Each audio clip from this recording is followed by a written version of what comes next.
Barbara, j'ai 28 ans, j'habite à Vincennes, donc je suis entrepreneur et mon dada c'est d'utiliser l'improvisation théâtrale. Et aujourd'hui, je travaille principalement dans le domaine du monde du travail pour aider les personnes dans leur parcours professionnel à pouvoir rebondir, s'écouter, et ensuite dans les organisations pour mieux s'écouter et s'entendre entre elles. Quand j'ai eu 18 ans, je ne savais pas ce que je voulais faire, mais je savais que j'aimais les sciences. Du coup, j'ai choisi de faire pharmacie. Et chaque année, je me suis dit, c'est pas pour moi, mais je ne savais pas ce que je voulais faire et surtout, j'osais pas. Au final, j'ai continué chaque année en me disant que je n'étais capable que de faire des études scientifiques. Je savais qu'au fond de moi, il y avait une petite voix qui me disait, c'est pas pour toi. J'avais toujours le ventre noué, je me sentais pas bien, mais je savais pas exactement pourquoi. Je trouvais toujours pas ma place. Aujourd'hui, je pense qu'avec le recul, avec un peu plus de recul, je pense que ce qui me manquait, c'était le côté dynamique. J'avais besoin de dynamisme et j'avais besoin de créer, j'avais besoin de création. Et au bout de 4 ans, je suis partie en Erasmus à Séville. C'est là où j'ai découvert l'improvisation théâtrale. Et c'est là où en fait j'ai compris que j'avais le droit de m'être trompée et que j'avais le droit de changer.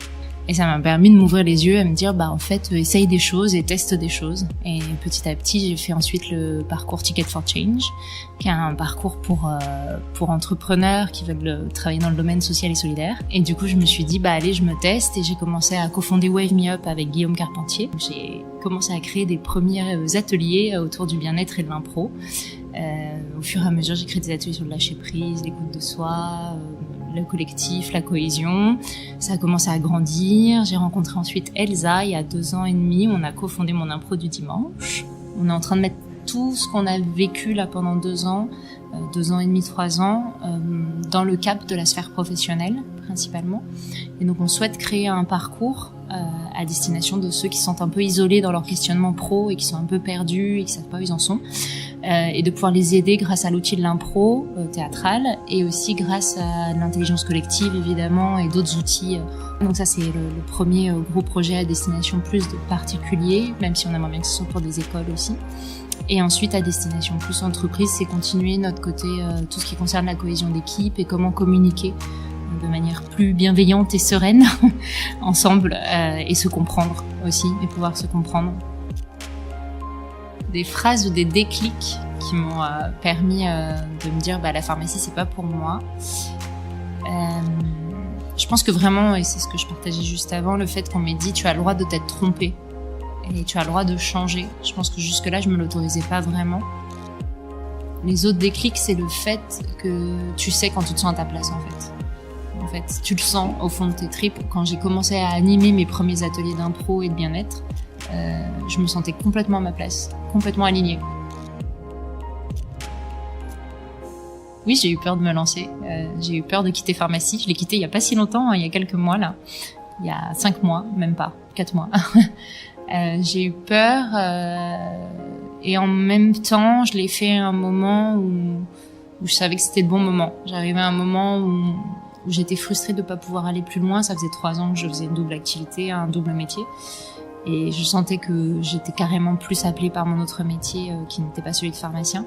Et du coup, je me suis dit oui, j'ai peur, mais en même temps, je suis pas toute seule aussi. Donc ça, c'est aussi un grand avantage. J'ai quand même une associée avec moi. J'ai aussi d'autres entourages et tout ça. Donc ça m'a permis de me dire, allez, lance-toi. Après aussi, sans se mentir, j'ai aussi la chance d'avoir un métier de pharmacien que je pourrais au pire retrouver si un jour il se passe quoi que ce soit.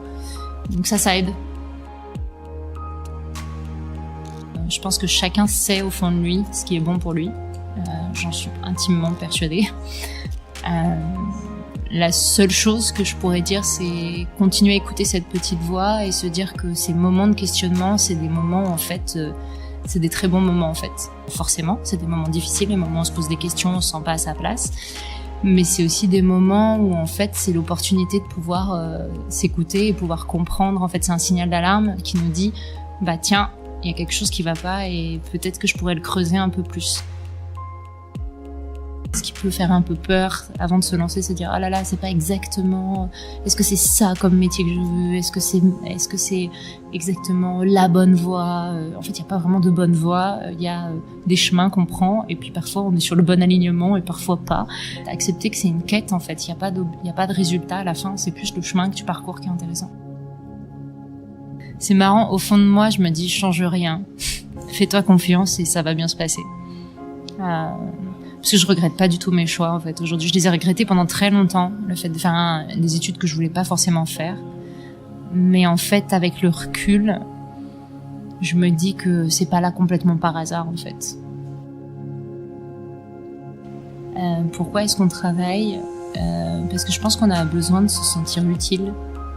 Enfin, j'aime pas forcément faire des généralités, mais en tout cas, dans ma vision des choses, je préfère dire, je vais dire un j'ai, mais j'ai besoin de me sentir utile, j'ai besoin de mettre du sens à ce que je fais,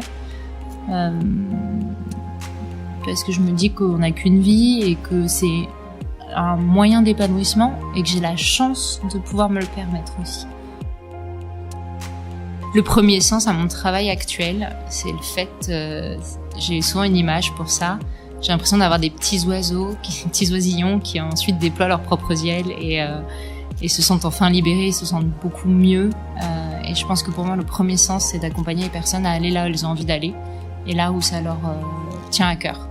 De voir les personnes être plus heureuses, être mieux dans leur basket, être mieux avec l'autre, savoir mieux communiquer avec l'autre, savoir mieux se connaître, mieux s'écouter. Pour moi, ça a tout son sens, quoi, en fait. À mes 90 ans, je dirais, j'aimerais avoir eu du temps avec mes proches, leur donner le plus d'amour possible et d'avoir toujours écouté ma petite voix, ma petite intuition qui me suit au jour le jour et d'être le plus aligné possible chaque jour. En tout cas, ce qui est dans les moments où c'est possible. De me dire...